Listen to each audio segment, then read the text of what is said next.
बिस्मिल्लाहिर्रहमानिर्रहीम। खातिन हज़रात, मैं हूँ अख्तर अब्बास और आप सबको मेरा सलाम पहुँचे। आप हैं, आपके सवाल हैं और आपके कमेंट्स हैं, बहुत काबिल कदर हैं, इसलिए मैं आपसे शेयर करता हूँ। आशा जी राना हसन साहब ने पूछा है कि सर आपकी बातों से दिल का बोझ हल्का हो गया, बहुत कुछ सीखा आपसे, अमल भी किया, पर कभी कभी जो मेरे आसपास के लोग हैं, मेरे अपने, जब कभी उनसे मैं शेयर करता हूँ कि मैं ये काम करना चाहता हूँ तो वो मेरे दिल पे हाथ रखते नहीं हैं, उसको निचोड़ देते हैं, मुचकोड़ देते हैं, कहते हैं तुम ये नहीं कर सकते, ये नहीं होना। खातिन हज़रात, ये मर्ज़ बहुत सारे ख़ानदानों में बहुत सारे नाकाम लोगों को है। उनका ये जुमला पसंदीदा होता, पेट जुमला होता है, ऐ नहीं होना, तू नहीं कर सकता, तेरे को नहीं होना, अज तक किसी होर ने किता ना होवे, तू नहीं कर सकता। ये कौन लोग होते हैं? आपके दुश्मन जां, आपके राहत के, आपकी कामयाबी के दुश्मन होते आपके आसपास ही हैं। इन्होंने आप पे कभी एतबार करना सीखा ही नहीं होता। कभी कभी तो इनमें से ऐसे लोग भी होते हैं जो दिल से मानते हैं कि ये अगर भागेगा तो जीत जाएगा, तो आपको भागने नहीं देंगे। उन्हें ये यकीन होता है कि ये कर गुजरेगा तो मेरे ख़ानदान में से, ये मेरे बच्चों से आगे निकल जाएगा, तो वो फिर आपको इतनी मासूमियत के साथ, पर इतने यकीन के साथ एतबार दिलाते हैं, मत करना। तेरा बाप कमा तो रहा है, फसलों के पैसे आ तो रहे।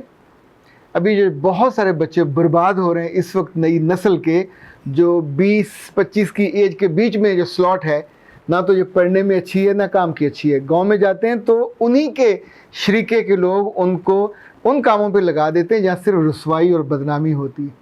उनमें कोई बिज़नेस करना चाहे, उनमें कोई और काम करना चाहे। अभी आज एक मज़े की चीज़ मैंने देखी, स्पिरिट यूनिवर्सिटी में हमारे असिस्टेंट होते थे अरकम, बाद में मेरे साथ ये हाई पोटेंशियल आइडियाज़ में भी रहे।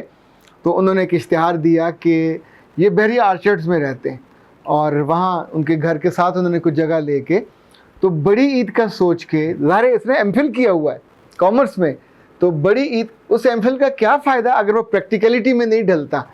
तो उस बड़ी ईद का सोच के उसने जगह ली, फॉर्म बनाया और वहाँ जो बछड़े हैं उनको पालने का आगाज़ किया, और साथ ही अब दिया कि आप अगर आना चाहो तो आइए और आके इनको देखिए और बड़ी ईद की बुकिंग करा लीजिए। आप सोचिए कि he is quite young boy, कुछ अर्सा पहले यूनिवर्सिटी में पढ़ा रहा था। तो अगर उसको कोई नकम्मा दोस्त मिला होता या उसके अब्बा के ऐसे दोस्त मिले होते कि जो उसकी टांगें खींचते और उसके ख्यालात के पर काटते, तो कभी ये इनिशिएटिव ना लेता। अच्छा, बहुत मुमकिन है पहले इनिशिएटिव में करोड़ों रुपया ना बचे, लाखों भी ना बचे, बाबा चंद हज़ार बचेंगे तो कई लाख का तजर्बा भी तो आपको मिलेगा। आप अगली दफ़ा इससे कहीं बेहतर वेंचर कर सकोगे, क्योंकि ये बड़ी कुर्बानी वाला जो वेंचर है जानवर पालने का, लोगों को इकट्ठा देने का, अलखिदमत हो, जमात इस्लामी हो, मुख्तलिफ मसाजिद हो, ये 2-2, 300 जानवर इकट्ठा लेते हैं। तो किसी एक जगह अगर उनको मिल जाएँ तो आप सोचें बल्क में 80-90 हज़ार पर पीस, पर जानवर आपको पैसा आता है। पर ये तब होता है जब आपको अपने पे यकीन होता है, आपके अब्बा अम्मा, आपके घर वाले, आपके दोस्त आपको यकीन दिलाते हैं yes you are on the right path. जो दोस्त के नाम पे दुश्मन या दोस्त के नाम पे इज़्ज़ा और कारब आपकी हिम्मत की डोर काटें या आपको राह से बेराह करें, मेरे बच्चे, कभी उस पर इस्तिखारे की ज़रूरत नहीं है, कभी किसी निजूमी के पास जाने की ज़रूरत नहीं है कि उनकी बात मानूँ या ना मानूँ। क्या ख्याल है? आप तो मान ही लोगे, मानोगे तो फिर अंधेरे में जाके पड़े रहोगे, और अगर नहीं मानोगे तो फिर अल्लाह का दिया हुआ निज़ाम, अल्लाह की दी हुई नेमतें, अल्लाह की दी सलाहियतें, और वो शानदार सलाहियतें जो आपके अंदर इस्तेमाल हुई नहीं है, अभी ओपन भी नहीं हुई, अनयूज्ड पड़ी हुई हैं, वो खुलेंगी, वो इस्तेमाल होंगी और आप कितना कुछ कर गुजरोगे, कितना बड़ा काम कर गुजरोगे। और आनजेब ने पूछा कि सर इस्लामाबाद में आप कब तशरीफ़ लाएंगे, कब आपका वहाँ लेक्चर होगा, मेरे जैसा बंदा कैसे उसमें शरीक हो सकता है। मेरे बच्चे, अभी तो इस्लामाबाद आने का कोई मूड नहीं। वैसे तो मैं हर महीने 2 दिन के लिए आता हूँ, लेकिन अभी कोरोना की वजह से मेरा ख्याल अगले 1-2 माह के आने का कोई मूड नहीं है। कराची में अगले माह जाना था, वो भी रोका हुआ है। और निमरा अख्तर ने पूछा कि सर आपकी वीडियो सुन के ज़हनी इत्मीनान मिलता है, your videos are also a source of therapy for me, अल्लाह ब्लेस यू। ये इन्होंने जो गार्डनिंग को एज ए थेरेपी मैंने सजेस्ट किया था, तो उसके बाद कमेंट्स किए। निमरा बेटा बहुत शुक्रिया, आप जीते रहो, सलामत रहो, और cooking and vlogging with Arshia, इन्होंने पहले इस्लाम लिखा है, फिर कहा सर आपसे एक सवाल किया था आपने जवाब नहीं दिया। मेरे बच्चे हर सवाल का जवाब तो नहीं दिया जाता, वैसे भी तो बहुत से सवालों का जवाब देना ही नहीं चाहिए। अब आई डोंट नो आपका सवाल था क्या। आपने कहा है कि मैंने ये पूछना चाहती हूँ कि अगर लड़का जॉब के मामले में सीरियस ना हो तो क्या रिश्ता कायम रखना चाहिए। मेरे बच्चे, अगर तो सारी उम्र आपने तरसना है, किसी पर डिपेंडेंट होना है और रोना है, तो फिर तो रिश्ता जारी रखें। अगर ये दुनिया में इसके अलावा भी लड़के मौजूद हैं, इसे पढ़े लिखे भी होंगे, इसे समझदार भी होंगे, एक बात याद रखिएगा, जो रिस्क मेरा है वो मुझे मिल के रहना है। मौत नहीं आ सकती जब तक वो रिस्क नहीं मिलेगा। रिस्क में रिश्ते हैं, रिस्क में आपका प्यार है, रिस्क में आपकी इज्जत है, रिस्क में आपकी दौलत है, रिस्क में आपका वो टोटल कॉम्प्रिहेंसिव इत्मीनान है जो अल्लाह ने हर इंसान के लिए रखा हुआ है। रिस्क में आपके लिए वो अपॉर्चुनिटी है जो दुनिया में कामयाबी और आखिरत में कामयाबी के लिए हमें एफर्ट करके हमने उसको हासिल करना होता है, एंजॉय करना होता है। आप सोचिए कि एक ऐसे लगड़ बगड़ पे आप अपनी ज़िंदगी बर्बाद करने पे तुले हुए हो, जो अभी भी आपकी बात नहीं सुन रहा, कल कैसे सुनेगा। कल आपके जेवर बेचेगा, आपके जो स्वान की चीज़ें हैं उनको बेचेगा, आप हर चीज़ बिकवाते जाओगे, रोते जाओगे, आखिर में जब सब बिक जाएगा फिर आप अपनी माँ को फ़ोन करोगे कि अम्मा उन्होंने तो सब बेच दिया। तो तब अम्मा और अब्बा क्या करेंगे, या तो आपको वापस ले आएंगे या उनसे लड़ेंगे। दोनों सूरतों में आपके हाथ तो कुछ भी नहीं आएगा, स्वाय रोने के, स्वाय धोने के, और वो नाराज़ हो जाएगा, वो गिल्टी होगा, वो गलत कार होगा, लेकिन वो और उसकी माँ और उसका बाप सब वो स्टैंड ले लेंगे कि लड़का मुश्किल में था, लड़का बेरोजगार था, लड़के पास काम नहीं था। तो अगर लड़की का जेवर काम आ गया, अगर लड़की के पैसे काम आ गए।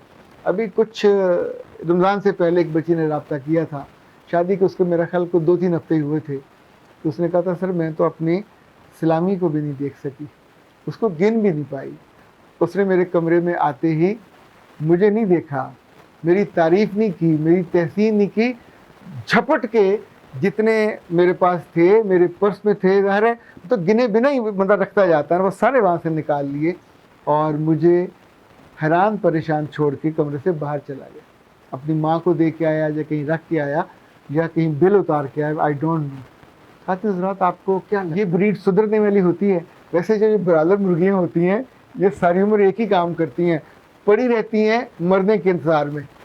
ये गरीब की बच्चियाँ तो मौत को देखकर भाग भी नहीं सकती, ये मौत को देखकर एक कदम उठा के इधर से उधर नहीं हो सकती, ये भूखी प्यासी मर जाएंगी। कभी आप नहीं देखेंगे कि ये दाने दुनके की तलाश में यहाँ से वहाँ तक जाएंगे। ये जो देसी मुर्गियाँ होती हैं इनकी ब्रीड अलग होती है, उनकी टांगें लंबी लंबी मजबूत, उनके पोटे भरे हुए, लड़ने के लिए भी शेर, अंडे देने के लिए भी शेर, खाने के लिए भी आप खाए हो तो आपका मज़ा भी दुगना हो जाता है। You feel good. आप किसी को टेस्ट कराते हो, किसी को दावत देते हो तो देसी मुर्गी कह के, ये जो ब्रीड है पर उसके भी पर हैं, उसका भी रंग है, वो भी साइज़ में काफ़ी होती है, लेकिन वो जो खूबी है, वो जो उसकी आदतें हैं, वो जो उसकी ट्रेट है, कैरेक्टरिस्टिक्स है, उसने उसको देसी महबूब और मरहूब और कीमती बनाया है। ये जो ब्रॉयलर किस्म के मर्द हैं या ब्रॉयलर किस्म के लड़के हैं, ये तो अल्लाह माफ़ करे किसी काम भी नहीं आ सकते। इनका तो पूरी मार्केट में ख़रीदार भी कोई नहीं होता, ना किसी ये दुकान पे काम आ सकते हैं, ना किसी ये बिज़नेस में काम आ सकते हैं, ना किसी ज़िम्मेदारा में काम आ सकते हैं। अल्लाह माफ़ करे, इनके बारे में तो बंदा सोचे तो हौल आता है कि अपनी ज़िंदगी तो ये बर्बाद करते ही करते हैं, साथ साथ अपने से जुड़ी रिश्तों की, बीवी की, बच्चों की ज़िंदगी भी बर्बाद कर देते। ज़िक्र आमिर ने लिखा है कि सर आप मेंटल हेल्थ के लिए और वीडियोस बनाइए, हमारे बहुत से लोगों को इस तरह के मसाइल हैं, ये आपकी बहुत बड़ी नेकी होगी जो ऐसी ख़वातीन और शायद थोड़े ऐसे मर्द उनको उसका फ़ायदा होगा। और स्टाइलिश ड्रेस महानूर ने क्या नाम रखा हुआ है, कहती हैं काश हर मर्द का माइंड आपकी तरह हो जाए। कैसा खूबसूरत या तरोताज़ा या खुश फिक्र। साइमा कमल ने बड़ी मज़े की बात लिखी है, सर किसी रोज़ अपनी फैमिली से मिलवाइए, वीडियो में आप अक्सर बात करते हैं। अच्छा, बात ये है कि हम आमतौर पे सब दुनिया के लिए अच्छे होते हैं, अपनी फैमिली के लिए बुरे होते हैं। तो मैं अपनी फैमिली का जिक्र इसलिए करता हूँ कि ख़ुद अपने आप को भी याद दिलाता रहता हूँ कि मेरी जन्नत है ये। मुझे अपनी बेटियों से भी, मुझे अपनी अहलिया से भी दुआएं भी चाहिए, मोहब्बत भी चाहिए, दुनिया में भी सुकून चाहिए, खुशी चाहिए, राहत चाहिए और आखिरत में भी चाहिए। تو انفیکٹ جہاں جہاں آپ اپنے رشتوں میں جڑے ہو، بندھے ہو، ان رشتوں کو آپس میں اتنی مضبوطی کے ساتھ نٹنگ ان کی ہونی چاہیے کہ آپ ان کا ذکر کریں تو آپ کی آنکھیں بھی سچ بولیں اور آپ کے ہونٹ بھی اس مٹھاس کا احساس دلائیں کہ جو آپ کے اندر ہونی چاہیے۔ جب جب ہم اپنے رشتوں کی قدر نہیں کرتے، ان کو اون نہیں کرتے، ان کا خیال نہیں کرتے، ان کو بھی دکھی کرتے ہیں، خود تو پھر دکھی ہوتے ہی ہوتے ہیں۔ اختر عباس کو اجازت دیجیے۔ السلام۔